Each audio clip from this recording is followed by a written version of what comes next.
25차시부터 27차시 문제풀이 진행해 보도록 하겠습니다. 그림은 무릎 반사가 일어나는 과정에서 흥분 전달 경로를 나타낸 것이다. 가는 중추신경계에 속한다 라고 나와 있어요. 무릎 반사와 관련된 중추신경계는 바로 척수입니다. 가는 척수다 라고 쉽게 알 수가 있는데, 기억을 먼저 보면 여기 축삭돌기 한쪽에 신경세포체가 있는 것으로 보아 이것은 구심성 신경, 즉 감각신경이구나 라는 것을 알 수가 있습니다. 그러면 구심성 신경이 지금 척수로 들어가는 이 감각신경 다발을 이루는 이 부분이 바로 후근이 됩니다. 즉 감각신경 다발은 척수의 후근을 이루게 되는 것이죠. 자, 여기가 척수의 후근이라면 이쪽은 등 쪽이 되겠고요. 그리고 반대로 이 앞쪽은 배 쪽이 되겠습니다. 배 쪽에는 전근이 존재하는데요. 이 전근을 이루는 신경은 바로 원심성 신경, 즉 운동신경이 되겠죠. 그리고 척수를 구성하는 이 신경은 연합신경이 되겠습니다. 자, 그럼 보기를 한번 보겠습니다.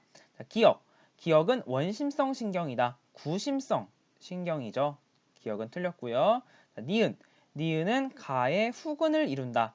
가의 후근이 아니라 전근을 이루게 됩니다. 그래서 니은도 틀렸고, 척수는 대뇌와 반대로 속질이 회색질이고 그리고 이 겉질이 백색질입니다. 이렇게 구분되는 이유는 회색질에는 신경세포체가 많이 존재하고 백색질에는 축삭돌기가 주로 존재하기 때문인데요. 디귿을 보면 니은의 신경세포체는 가의 회색질에 있다. 지금 신경세포체가 바로 이 안쪽에 있습니다.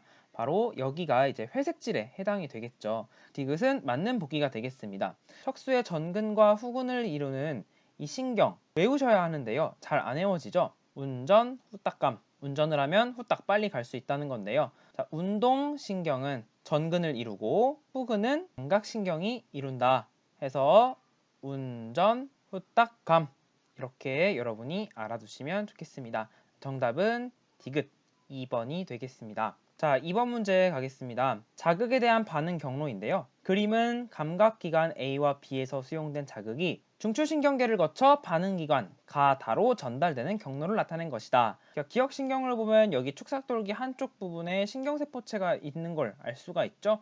아, 기억은 구심성 신경이구나. 반응기관과 연결된 이 신경들은 원심성 신경이다. 중추신경계를 구성하는 니은, 바로 연합신경이다. 자, 이렇게 기능에 따라서 세 종류의 신경으로 나눌 수가 있고요. 자, 이 구심성 신경과 원심성 신경을 합쳐서 말초신경계라고 합니다. 그럼 보기를 바로 보겠습니다. 기억과 니은은 모두 말초신경계에 속한다. 자, 기억은 말초신경계에 속하지만 니은은 중추신경계에 속하게 되겠죠. 그래서 기억은 틀렸고요. 니은, 날아오는 공을 보고 손으로 잡는 과정은 A에서 가 경로로 이루어진다. 이 감각은 눈에서 받아들이게 되는 거죠. 눈은 바로 대뇌와 연결되어 있기 때문에 A라고 할 수가 있겠습니다. 그리고 는 몸통 부분이므로 몸통 부분은 이 척수와 연결된 나와 다가 있는데, 나로 가기 위해서는 대뇌를 거쳐서 흥분이 전달되고 다는 흥분이 척수에서 바로 전달되기 때문에 의식적 반응이므로 대뇌가 관여한다. 즉 대뇌를 거쳐서 오는 원심성 신경과 연결된 나가 여기에 해당되겠습니다. 그래서 니은은 틀렸고요. 디귿, 뜨거운 것을 만졌을 때 자신도 모르게, 자, 이렇게 무의식적으로 일어나는 손을 떼는 행동, 자, 무조건 반사 중에서 척수 반사에 해당합니다. 그렇기 때문에 대뇌를 거치지 않고 척수로 바로 흥분이 이동하는 경로를 찾으시면 되겠죠. 손은 바로 척수와 연결된 B, 바로 손이 되겠고요. 그리고 흥분이 바로 척수를 거쳐 반응기관으로 연결되는 가가 여기에 해당이 되겠습니다. 이것은 맞는 보기가 되겠습니다. 정답은 2번이 되겠고요. 기억을 표현하는 방법, 말초 신경계에 해당합니다. 그리고 그 중에서도 무심성 신경에 해당하겠죠. 자, 이것은 기능에 따라 구분한 것이고, 자, 기억을 위치에 따라 구분하면 대뇌와 바로 연결되어 있기 때문에 뇌신경이다 라고 할 수가 있겠습니다. 자, 이 신경을 디귿으로 보겠습니다. 자, 디귿도 말초신경계에 해당이 되겠죠. 그리고 원심성 신경, 그리고 이 척수와 연결되어 있기 때문에 척수신경이라고 할 수가 있습니다. 기능에 따라, 위치에 따라 이런 식으로 구분할 수 있다는 것 알아두시고, 무조건 반사의 중추 세 가지를 알아두시기 바랍니다. 척수가 있고요, 연수가 있고요, 중간뇌가 있습니다. 우리가 잘 아는 무릎 반사, 뭔가 위험에 대해서 빠르게 피하는 회피 반사가 여기에 해당되겠고요. 배변, 배뇨 반사도 척수 반사에 해당합니다. 연수 반사는 입과 관련된 반사가 주로 많은데요. 재채기, 기침, 하품 등이 여기에 해당합니다.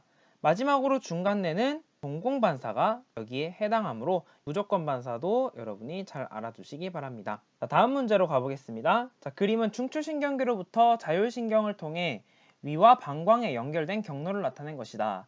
우리가 자율신경을 교감신경과 부교감신경으로 나눌 수 있는데, 신경절 이전 뉴런의 길이 차이를 통해 우리는 교감신경과 부교감신경을 알 수 있는데요. 교감신경과 부교감신경 글자를 둘로 나누어서 이 나눈 부분을 신경절이라고 해볼게요. 자, 이 앞쪽 신경절 이전에 있는 글자들은 바로 신경절 이전 뉴런의 길이를 나타냅니다. 바로 교감신경이 신경절 이전 뉴런의 길이가 짧고, 그리고 부교감신경이 신경절 이전 뉴런의 길이가 길다, 이렇게 외우는 방법이 있었죠.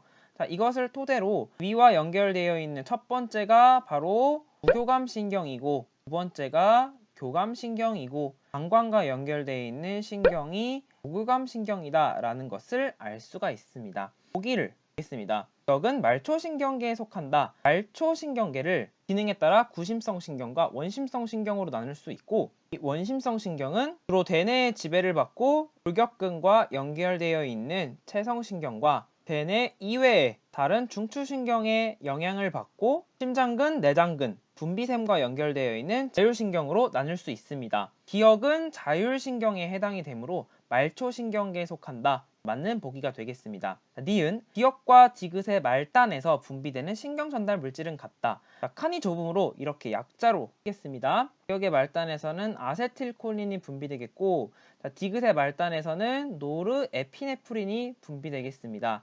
그래서 신경 전달 물질은 다르다 라고 할 수가 있고요. 디귿, 리을의 신경세포체는 연수에 존재한다. 방광으로 이어지는 부교감 신경인 리을은 신경세포체가 척수에 존재합니다. 부교감 신경이 척수에서 뻗어나오는구나. 그래서 디귿은 틀린 보기가 되겠습니다. 정답은 1번인데요. 몇 가지 내용을 더 분석해보면, 리은의 말단에서 분비되는 신경 전달 물질, 여기도 아세틸콜린이고, 이와 연결된 부교감 신경 말단에서 나오는 신경 전달 물질도 마찬가지로 아세틸콜린입니다. 리을의 말단, 그리고 방광과 연결된 부교감 신경의 말단 모두 아세틸콜린이 분비된다. 이렇게 알아두시면 되겠습니다. 기억과 니은의 신경세포체는 어디에 존재하나, 즉 위와 연결된 부교감 신경은 어디에서 뻗어나오는가, 소화 운동과 관련된 중추, 바로 연수에서 뻗어나오게 되고요. 교감신경은 무조건 신경세포체가 척수에 존재합니다. 즉 척수에서 교감신경이 뻗어나오게 된다는 거 기억하시기 바랍니다. 자, 그럼 다음 문제로 가보겠습니다. 그림가는 심장박동을 조절하는 자율신경 A와 B를, 나는 A와 B 중 하나를 자극했을 때 심장세포에서 활동전이가 발생하는 빈도의 변화를 나타낸 것이다. 가를 보시면 중추신경계로부터 심장으로 자율신경 A와 B가 연결되어 있는데, A는 신경절 이전 뉴런이 짧고 B는 신경절 이전 뉴런이 길기 때문에 A는 교감신경이고 B는 부교감신경이구나 라는 것을 알 수가 있습니다. 그럼 교감신경 말단에서 분비되는 신경 전달 물질은 노르에피네프린이고, 부교감신경 말단에서 나오는 신경 전달 물질은 아세틸콜린이다. 이 정도는 이제 여러분이 쉽게 알 수 있겠죠. 나 그래프는 가로축이 시간이고 세로축이 막전이입니다. 자극전, 점선을 먼저 보면 활동전이가 한번 발생하는데 걸리는 시간이 이렇다면, 자극 후에는 활동전이가 한번 발생하는데 걸리는 시간이 줄어들었습니다. 즉 동일한 시간에 더 많은 활동전이가 발생한다는 것이죠. 이걸 수치로 나타내면 자극 전에는 3번, 자극 후에는 4번 활동전이가 발생했으므로 자율신경 자극 후에 심장세포에서 활동전이의 빈도가 증가했다는 것을 알 수가 있습니다. 활동전이의 빈도가 증가하게 되면 심장박동이 빨라지게 됩니다. 교감신경과 부교감신경 중에서 심장박동을 빠르게 하는 효과를 가지는 신경은 교감신경이죠. 즉 A신경을 자극했다라고 알 수 있습니다. 자, 보기를 보겠습니다. 기억. 자율신경이 흥분하면 심장세포에서 활동 전이의 크기가 변한다. 즉 이 화살표 크기는 일정합니다. 활동 전이의 크기는 일정하구나. 자, 이 그래프를 통해서 여러분이 알아낼 수가 있습니다. 기억은 틀렸고요. 니은 나는 A를 자극했을 때의 변화. 자, 라는 보기가 되겠습니다. 디귿 B의 신경절 이전 뉴런의 신경세포체는 척수에 존재한다. 신경절 이전 뉴런의 신경세포체는 바로 이곳을 의미합니다. 심장박동을 조절하는 중추는 바로 연수입니다. 부교감신경의 특징은 절 중추와 직접 연결되어 있다라는 특징을 가지고 있기 때문에 디귿 보기에서 척수가 아니라 연수에 존재한다라고 해야 하고요. 디귿은 틀린 보기가 되겠습니다. 정답은 2번이고요. 심장과 연결된 이 교감신경의 신경절 이전 뉴런의 신경세포체는 어디에 존재할까요? 바로 척수에 존재한다지 알아두시면 되겠습니다. 자, 다음 문제. 그림은 정상인의 항상성 조절에 관여하는 두 가지 작용을 나타낸 것이다. 가와 나는 각각 신경과 호르몬에 의한 작용 중 하나이다. 이렇게 나와 있는데요. 자, 가는 분비세포가 존재하고 이 분비세포에서 나온 물질이 혈관을 타고 이동하기 때문에 이것은 호르몬이구나 라는 것을 알 수가 있고 나는 신경이다. 이렇게 알아낼 수가 있겠죠. 보기를 바로 볼게요. 기억은 물질 A의 표적세포이다. 기억에는 물질 A가 결합할 수 있는 수용체가 존재합니다. 즉 물질 A가 작용할 수 있는 세포, 이것을 표적세포라고 하죠. 그래서 기억은 맞는 보기가 되겠고요. 니은 가와 나의 신호 전달에 모두 화학물질이 관여한다.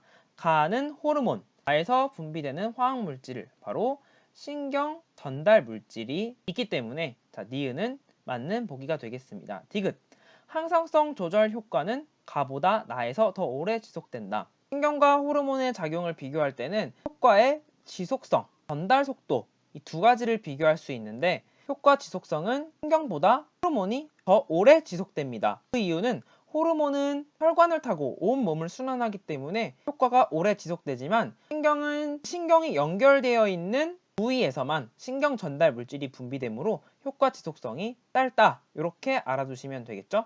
신호의 전달 속도를 보면 호르몬보다는 신경이 훨씬 빠릅니다. 왜냐하면 신경은 전기 신호로 굉장히 빠르고요. 호르몬은 혈액과 함께 이동하기 때문에 전달 속도가 느린 특징을 가지고 있다. 이 두 가지를 여러분이 알아두시면 되겠죠. 그래서 디귿 나보다 나에서 더 오래 지속된다 라고 해야 하므로 틀린 보기가 되겠습니다. 정답은 3번 기억 니은이 되겠습니다. 다음 문제. 그림은 정상인의 내분비샘 중 일부를 나타낸 것이다. A에서 D는 각각 부신, 이자, 갑상샘, 뇌하수체 중 하나이다. 그림을 보고 먼저 내분비샘을 확정 지어 보겠습니다. A는 목 부위에 있는 갑상샘, D는 간뇌 시상하부에 존재하는 뇌하수체, C는 콩팥 바로 위에 붙어있는 부신이고요. D는 이자죠. 보기를 보겠습니다. 기억, C는 이자이다. 자, C가 아니고 D가 이자겠죠. 틀린 보기가 되겠고요. 니은 B에서는 A를 자극하는 호르몬이 분비된다. 자, B 뇌하수체는 전엽과 후엽으로 구분할 수가 있는데요. 전엽에서는 각종 자극 호르몬이 분비됩니다. 후엽에서는 콩팥에서 물의 재흡수를 촉진하는 항이뇨 호르몬 ADH가 분비됩니다.